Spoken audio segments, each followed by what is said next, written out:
age when the gap between ordinary voters and the European political class grows wider by the day, I have to ask you, having listened to your words this morning, just what planet are you on?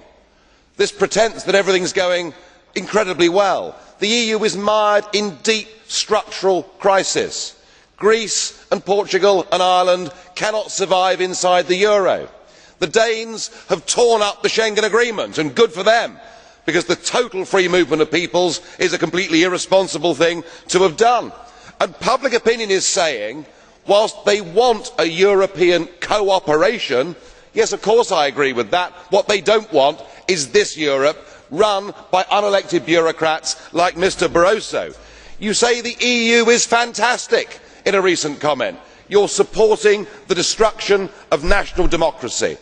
But it is with reference to Greece that I am most concerned about you, because when faced with their recent enslavement, you said, "We lived for many years as a non-sovereign country under Soviet occupation. For us, European integration is not a threat to sovereignty, because we experienced not long ago a serious threat to our sovereignty." So what are you saying? That this is not quite as bad as the USSR? Is that really good enough for your people? And today you describe Greece's problems as trivial. I am sorry, there are hundreds of thousands of people out there on the streets of Greece fighting to get their democracy back. And it beggars belief that you and our President, Mr Buzek, can talk about the solidarity movement, can talk about Poland getting its democracy back 20 years ago, and yet here you are, surrendering the democracy and sovereignty of Poland to a failed European Union. Yes, sir, we all want a shared European cooperation for the future, but this most definitely is not the model. Thank you, Mr. Co-President. We have a blue card from Mr. Goebbels. To answer with the blue card question, Mr. Goebbels, blue card question.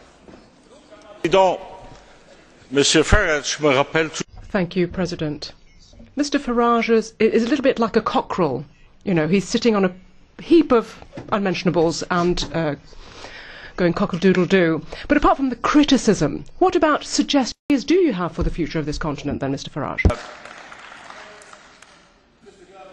Post 1945, there were some very sensible ideas put together, namely the Council of Europe. Let us have a Europe where we sit down together, where we have a free trade agreement, where we agree minimum standards on work, on the environment. We can do all of these things without a European Commission, without a European Parliament and without a European Court of Justice. We have done it in security terms with NATO. Yes, it will mean you will lose your job, Mr Barroso, but apart from that, why can't we do things as mature democracies? Yes, I want you sacked, Mr Schulz, as well. I want you all fired. We can do those things, and that is a positive way forward.